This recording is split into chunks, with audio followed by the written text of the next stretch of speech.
Hey guys, Desolator Magic here, and we've got some new spoilers from Dominaria, or spoiler. Well, it's in the thumbnail. Why am I even being creative about introducing this?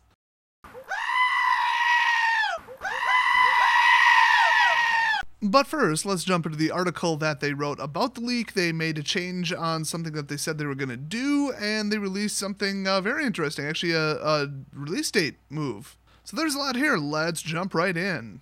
Oh my god, Aaron Forsyth wrote this. After some of his statements and tweets and stuff, I didn't think that they allowed him to own a keyboard anymore. I thought he was down to just a mouse at his computer.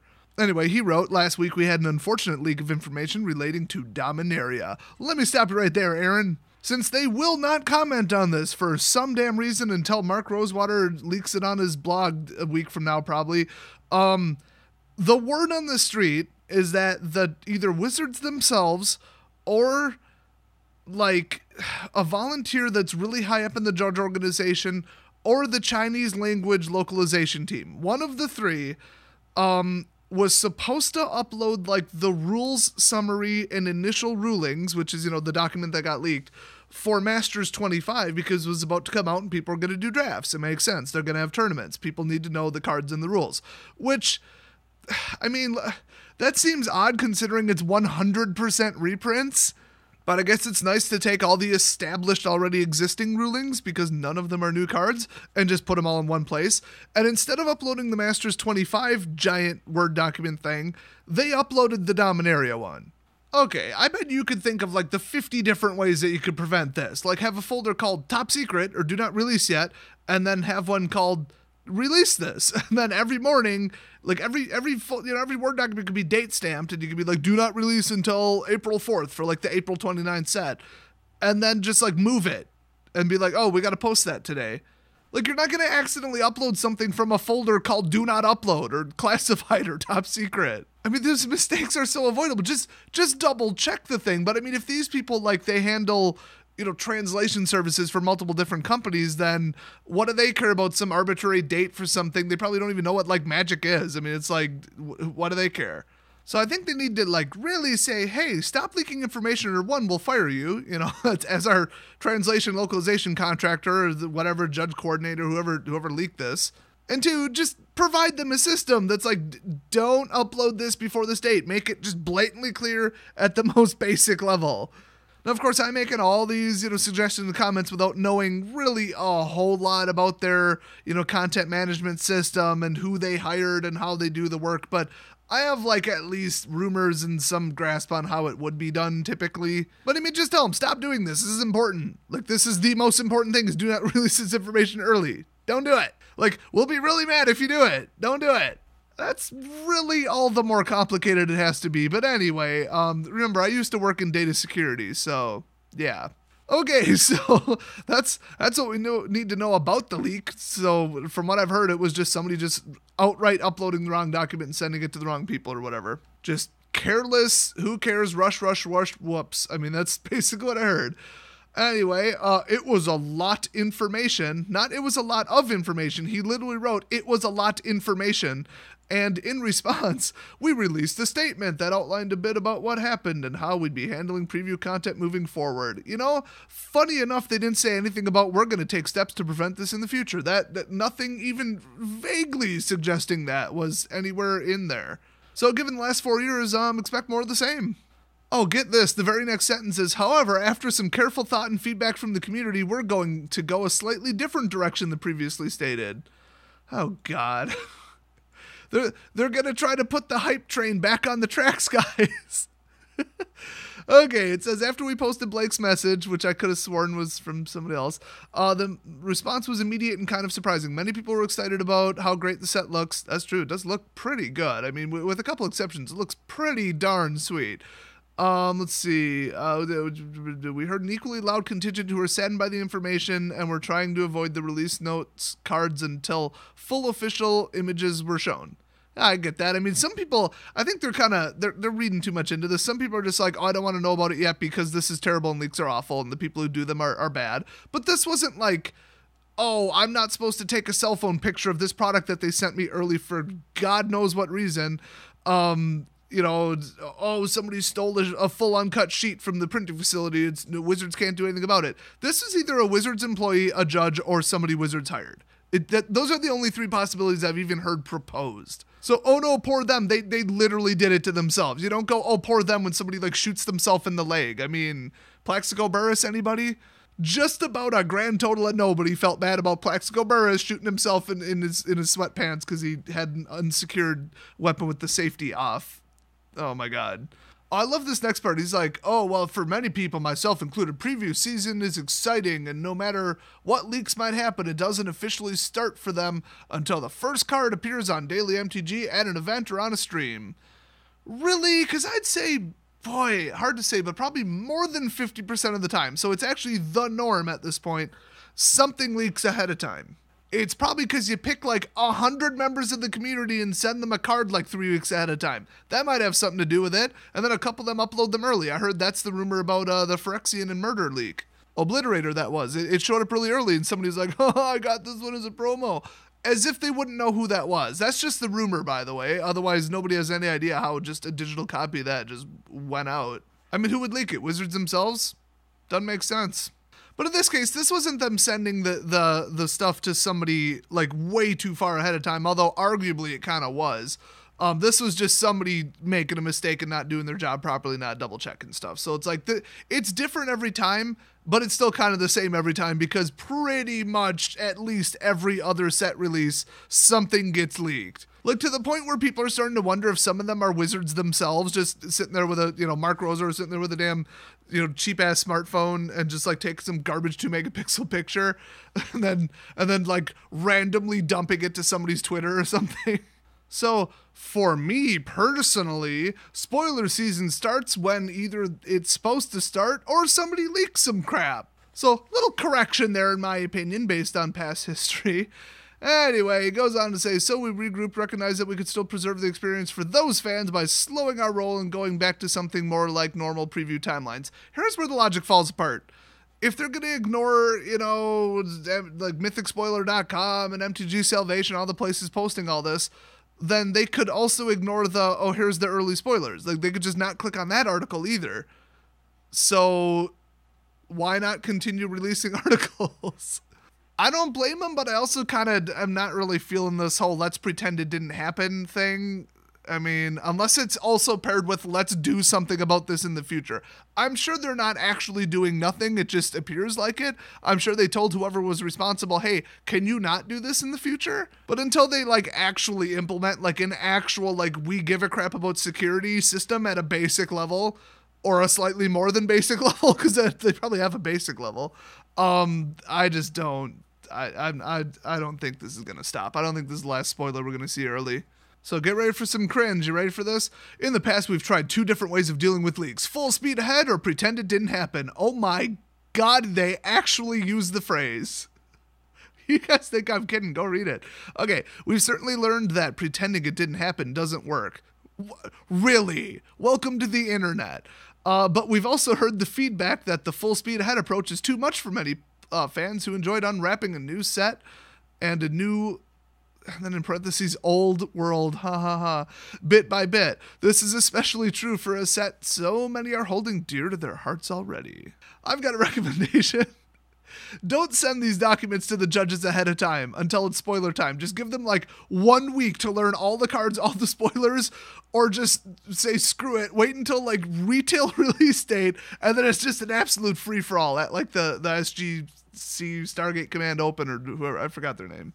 I mean, just think about it. Like, if they really, really didn't want leaks to happen anymore, have, like, dire, severe consequences if anybody takes, well, they already do from what I heard, a phone or imaging device into a certain room or certain floor at their headquarters, where the test cards are stored. Just, no, you're not taking a damn cell phone shot, And then don't send out spoilers to anybody in the community, or just do it later. Do it like 1 day before release. Because, 1 day ahead of time, I wouldn't even call that a leak or spoilers. It's like somebody being a dick. And then stop sending physical product to people. Seriously, who the hell got that dragon deck? Who was it that took that picture of that dragon deck? I need to know this. The translation and localization teams who do your foreign websites and stuff and your web managers make it crystal clear that you will have a zero tolerance policy and they will be fired immediately if they leak information ahead of time. So when they're uploading something, do the old discount double check and see if it's what you're supposed to be uploading instead of just, I don't care, rush, I want to go to lunch, which it sounds like is what probably happened. I think we may have a classic example of boss makes $1, person actually doing the work makes a dime, so I don't give a crap while I'm on company time. You ever heard that saying before? There's a different version of it that I'm not going to say because it's a bit ruder. Anyway, we can speculate all we want. I guarantee we're not going to get any kind of anything out of this for details. No way. So they go on to say, we're going to take the middle ground. Oh boy, here's what we're going to do instead. Probably change your mind 10 more times. With the realization that, yes, this is developing quickly. Oh, God. I said that without even reading this. This is developing quickly. You might have to shift things here and there as we work this out. So in other words, they're going to change your mind 5 more times. Whatever, I don't blame them. It's a bad situation. All right. We're going to kick off Dominaria Talk internationally. Intentionally on Wednesday, March 21st. I don't know what Dominaria Talk is. I have no idea. They didn't even capitalize the T. I literally have no idea what that is. We're going to have a bunch of content that day to start things right. All right. Including the mechanics and rules articles that we originally said would be up today. So they're just kicking it back a week. I mean, this probably has to do with the fact that M25 is coming out, this week, I think? 16th, I think? I feel like I should know this because I'm getting a lot of it. Anyway, with the kickoff of Dominaria content moved to March 21st, we're also going to wait to share the first Martha Wells Magic Story article until that day. Good. I mean, there's no reason to even share the story until, honestly, 3-4 weeks from now, I would say, whenever it's normal, because the story is the story. I mean, without the card art and the flavor text rooting the story, the story is just fine. I mean, we know the character names. Like, that's it. Some of the instants and sorceries kind of suggest something. We know Nicobola shows up. That's about it. I mean, why leak the story early? I don't get that. Anyway, they say we will still be giving out preview cards to content creators in the community. I don't think that's a good idea. We've already had requests from people asking to preview specific cards that are listed in the release notes. Oh, that's like entitled. That is so rude. Hey, we heard you had a leak. Can I spoil this one? Can you send me this one as a promo? Like, how buddy-buddy do you really think you are with Wizards? By the way, let me answer that. It's a third-party marketing and PR company that they hire to make the contacts with these people, and that's how Jeremy accidentally got a spoiler card. And they were like, oh my God, no, we don't send crap to Jeremy. He's on the literal blacklist that is literally a list and actually exists. It's probably actually black. I've heard very many rumors will say that this is an actual list that actually exists. Guess who's on it? I'm probably on it twice. I'm probably every other line on it. All right, so they said they're giving out preview cards, and they didn't really talk about whether or not they're sending out specific ones by request. So I don't know, they probably are. We're moving the Magic Online release of Masters 25 up to Wednesday, March 14th. What? That's news to me. I mean, also, I didn't read anything in this article, but that's still news to me. I don't know when it was supposed to come out. I thought it would have been the 14th. Anyway, we will still have episodes of Access Magic featuring Richard Garfield and Mark Rosewater, episodes of the Magic Story podcast, which I didn't even know that was a thing either, featuring Ethan Fleischer and Kelly Diggs, and videos from Nate Holt and Sean Kornhauser. I have no idea who any of those people are except for Rosewater and Garfield.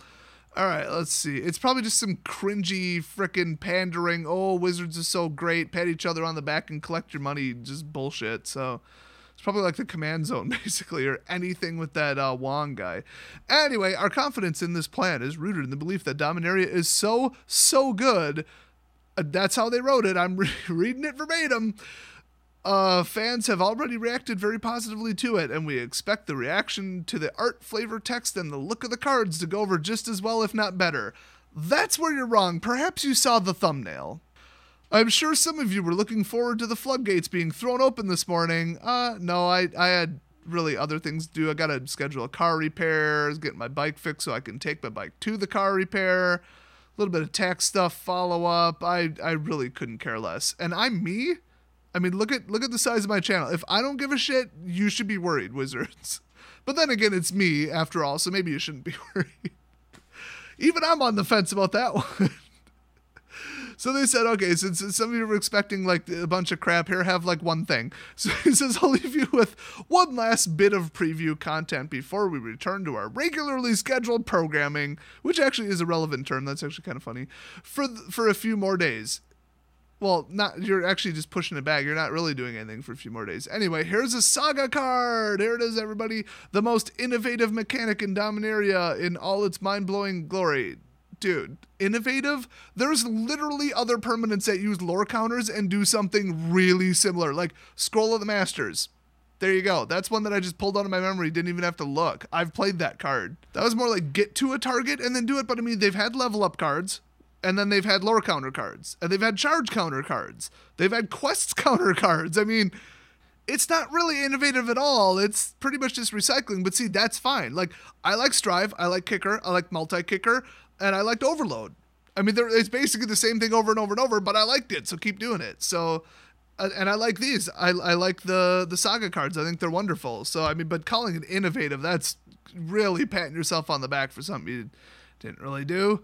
Oh, but they changed the card frame, which is not innovative. It's proven to historically been annoying. Like the cards from Kamigawa, that you have to flip 180 degrees, and depending upon what way they're facing, they do something different than two-sided cards, which almost single-handedly killed the entire game and product because people were like, you can't draft these. Now you got to change the rules. Now I got to take them out of the sleeve or use your garbage proxies, and then I got to carry extra cards in the deck, and I already talked about the response to the future site or whatever new card frame, the card frame of the future.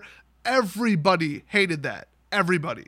So let's change up the card frame again, you guys. I mean, honestly, Fuse cards are as close as they got to cards that were like, all right, you know. Like, oh, that's kind of neat. I mean, even Aftermath, people were like, oh, that's really ugly and weird and sideways. But I think people, once they got over the shock of it, they're like, it's functional. I mean, it faces the right direction of the graveyard. I kind of get it, you know, whatever.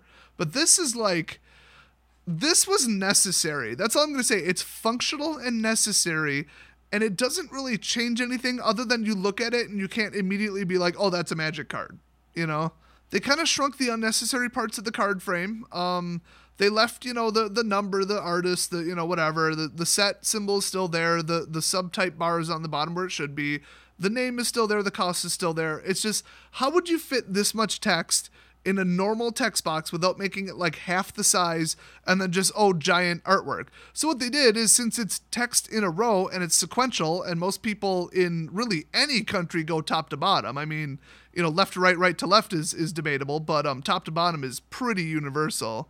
And then they technically kind of made the art bigger. I mean, it's like square footage wise, if you were to, you know, like measure it that way, just like surface area, it's probably the same size or bigger. So it's not like they're like shrinking the art to put more text, which I could see people having a legitimate problem with that. People love the art. But they made it like, it's like a vertical video shot with a smartphone on YouTube. Like, people are just like, oh, it's not what I'm used to. It's a different aspect ratio. Oh, you can't fit anything in there. Well, I don't know what the hell this artwork is, but it's like some dude with his hand on a statue or anvil, and you can see all of it. So as long as they told the artist, hey, instead of like drawing something huge and then we're going to crop it like terribly, it's like, hey, draw something really tall. And then they did. So I don't really see a problem with it. And I kind of like it. I don't love it. I'm going to say my official response on this and my official reaction is they needed to fit more text on it, and this is the most acceptable, functional way to fit that much text. Also, I like the little thin borderline that's barely visible so that you can maybe, I mean, drop a lore counter on the 1, then the 2, then the 3. That'd be kind of cool, except not really because you have to read it, so you can't really cover it. I don't know, you could put it near it. You could put it on the art if you wanted. I mean, it is kind of functional. It's separated, it's logical, it's easy on the eyes. Nothing is extraneous, nothing is unnecessary, and that left side column looks pretty cool. I like the angles, I like the shapes. I mean, the card's a little bit non-symmetrical, but since when are cards typically symmetrical in any TCG? I think it's aesthetically pleasing, and I would have done like some aesthetic meme thing, but that thing died like 2 years ago. So after revealing this, they got even more cringe because there just wasn't enough cringe in this. That is one amazing looking card. Please hold your questions and hold tight in general. Wow, what a stupid way to write that. We'll be back on March 21st with the Dominaria hype train. Oh my god, they actually used the term in full gear. In the meantime, we're looking forward to Masters 25, a set that kicks off the nostalgia train. Oh my god, they did not just use both train terms. That will run right on through Dominaria and the rest of 2018 in its own big way, I'm sure. Every time they use words like big and change and innovative and different and you'll be amazed, people just get worried. Like, universally, people just get worried about what the hell Wizards is going to do and how much we're not going to like it. And then we just feel like, not even excited, but like relieved when it's like, oh, okay. Oh, it's kind of neat and different. Okay, I was worried for a second there, but all right, we can proceed now. Everything's safe. The reaction is usually somewhere between that and what the hell, Wizards.